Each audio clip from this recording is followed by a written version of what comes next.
दुनिया में इमारतें तो बहुत हैं, लेकिन कुछ इमारतें पत्थर की नहीं, एहसासों की बनी होती हैं। आगरा की इस धरती पर खड़ा ताज महल महज एक मकबरा नहीं है, बल्कि दुनिया के सबसे शक्तिशाली बादशाह शाहजहां का अपनी बेगम मुमताज महल के लिए वो वादा है जिसे वक्त भी नहीं मिटा सका। साल 1631 बुरहानपुर का युद्ध क्षेत्र। मुमताज महल अपने 14वें बच्चे को जन्म देते समय इस दुनिया को अलविदा कह गईं। बादशाह टूट चुके थे। कहते हैं कि उनके गम ने उनके बालों को रातों रात सफेद कर दिया। उसी गम से एक संकल्प जन्मा, एक ऐसी जन्नत जैसी जगह बनाने का जिसे देखकर मौत भी हार मान जाए। ताजमहल को बनाने के लिए यमुना के किनारे को ही क्यों चुना गया? इसके पीछे गहरी इंजीनियरिंग छिपी थी, लेकिन सबसे बड़ी समस्या थी यहाँ की रेतीली और दलदली मिट्टी। इतनी भारी इमारत का वजन यह जमीन कैसे सहती? मुगल इंजीनियरों ने एक अद्भुत तकनीक अपनाई। उन्होंने जमीन के काफी नीचे तक हजारों कुएं खोदे। इन कुओं को पत्थर,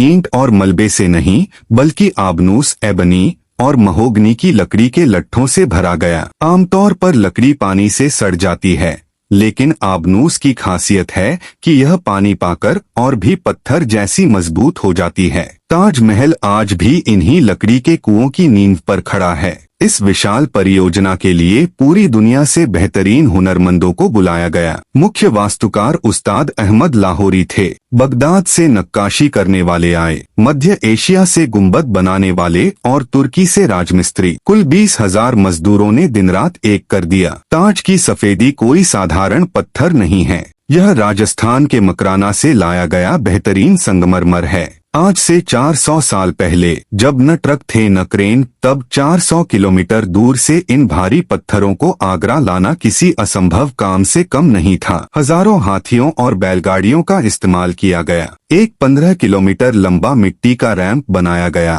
ताकि भारी पत्थरों को ऊंचाई तक ले जाया जा सके। ताज की दीवारों पर जो फूलों के डिजाइन आप देखते हैं वो पेंटिंग नहीं है, इन्हें पच्चीकारी कहते हैं। कीमती पत्थर जैसे कि अकीक, लाजवर्द, मूंगा और नीलम को संगमरमर को तराशकर उसके अंदर भरा गया। इस कलाकारी को देखकर लगता है जैसे पत्थर के अंदर जान बस गई हो। ताजमहल का सबसे आकर्षक हिस्सा है उसका विशाल गुंबद। इसकी ऊंचाई लगभग 73 मीटर है। उस समय बिना किसी आधुनिक तकनीक के इतना सटीक और भारी गुंबद बनाना एक अजूबा था। अगर आप गौर से देखें तो ताज की चारों मीनारें बिल्कुल सीधी खड़ी नहीं हैं। उन्हें थोड़ा बाहर की तरफ झुकाकर बनाया गया है। यह कोई गलती नहीं थी, बल्कि एक सोची समझी चाल थी। अगर कभी तेज भूकंप आए तो ये मीनारें बाहर की तरफ गिरें, जिससे मुख्य मकबरे को कोई नुकसान न पहुंचे। ताज के दरवाजों पर कुरान की आयतें लिखी गई हैं। इनकी खासियत यह है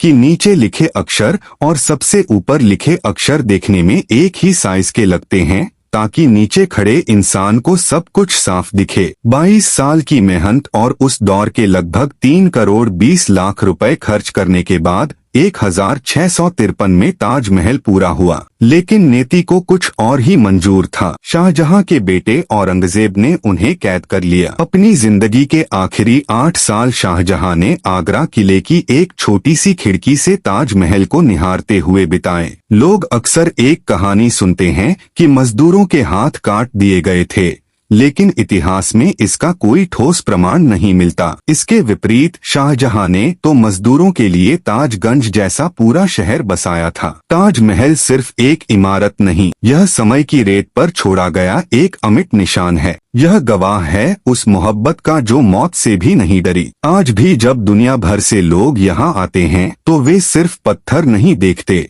वे देखते हैं इंसानी मेहनत और जज्बे की चरम सीमा। तो दोस्तों, आज की वीडियो आप लोगों को कैसी लगी? मुझे उम्मीद है कि ये वीडियो आप लोगों को अच्छी लगी होगी। अगर अच्छी लगी तो लाइक सब्सक्राइब करना मत भूलिएगा। आपका एक लाइक मुझे मोटिवेट करेगा। Like subscribe